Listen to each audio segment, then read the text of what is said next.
How to remove Lexus LS 460A. So guys, papakita ko sa inyo kung paano mag-remove nito. So una, tatanggalin nyo muna ito, yung cover ng dome light. Tapos meron siyang dalawang bolt cover. Dalawa siya. Tapos may mga clip lang yan. So unahin nyo rito. Tapos nyan, make sure tanggal ko yung mga wire. So, dalawa siya. So sa ilaw yan. So sa sensor. Tapos ang pagkalas nyo dapat nakatak. Huwag nyo siyang pe-percent pag ano. Tapos meron siyang mga spring na naka-andito sa pisame. Then ito pa yung mga clip, plastic clip. Medyo matigas lang siya guys. So ayan. Next naman natin is yung motor nito.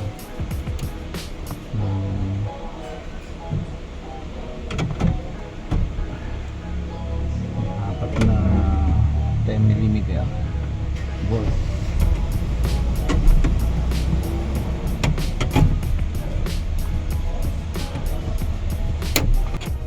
Apat na nut pala to guys.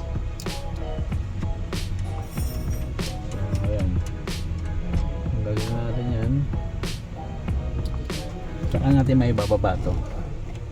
So yun lang guys, yun lang, ganun lang kasimple magbaklas na ito.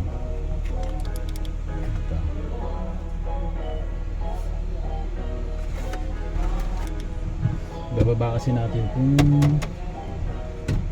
mismo motor ng rear tawag dito sa entertainment, rear entertainment screen system nga mismo, tatanggalin natin. So ito guys, tatanggalan natin.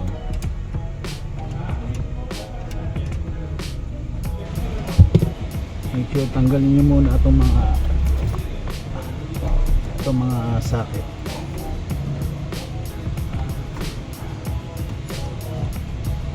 Para maiwasan natin yung pagkasira ng mga wire. Medyo mabigat kasi ito guys. So yun guys, natanggal ko na. Yung isa pang nut dito, bali apat siya.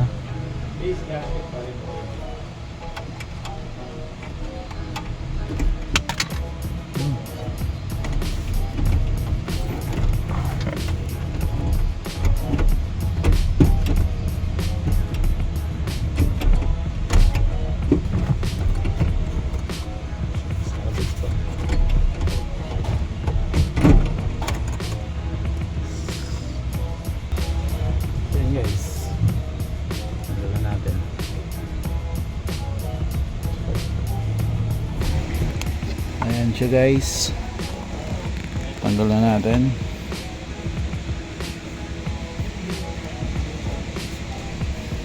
So ganun lang, kadali lang guys, pero medyo may pagka matigas lang talaga itong mismong ceiling nya, yung cover nya. Okay. Ito guys, kailangan nating kalasin dahil napansin natin na may problema itong ribbon. So ito kasi may power siya, naging problema niya, nawalan siya ng backlight. So ito yung isa sa mga nakapansin ko.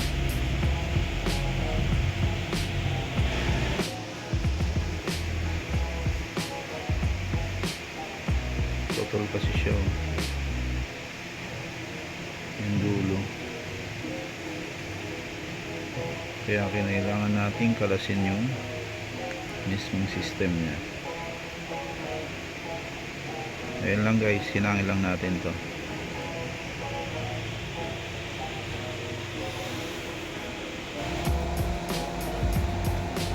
Testin natin kung may continuity. So wala. okay talaga siya dun. Connected na tayo dito sa kabila. Meron.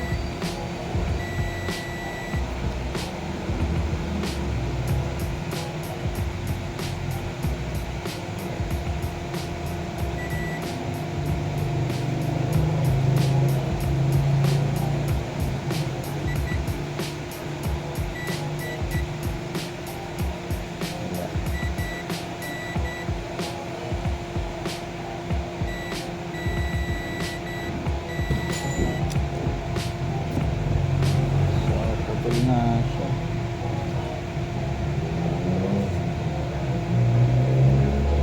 Tingnan natin.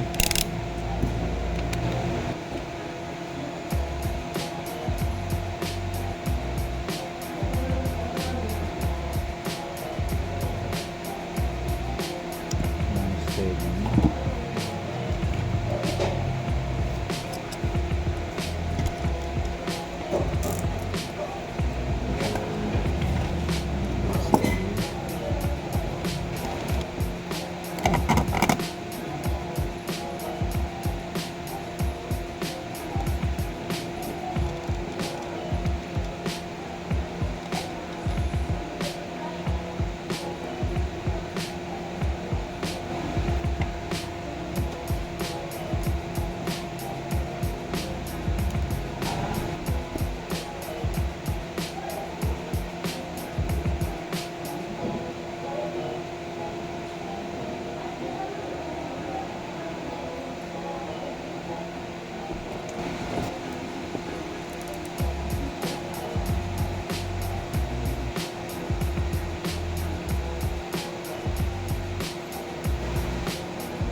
Tayo ng salamin guys, medyo maliit kasi ito.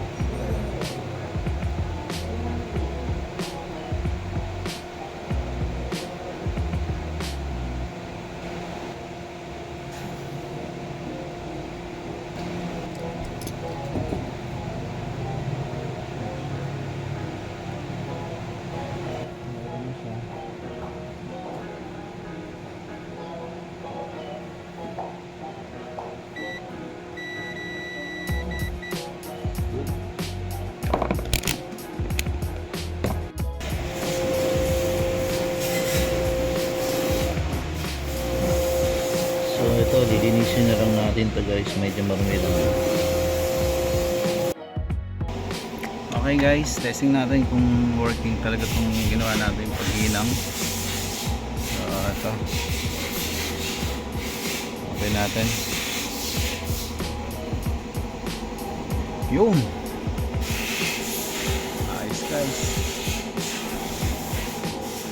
success tayo. Yan yung mga kinalas natin. So pwede na natin assemble to. Okay.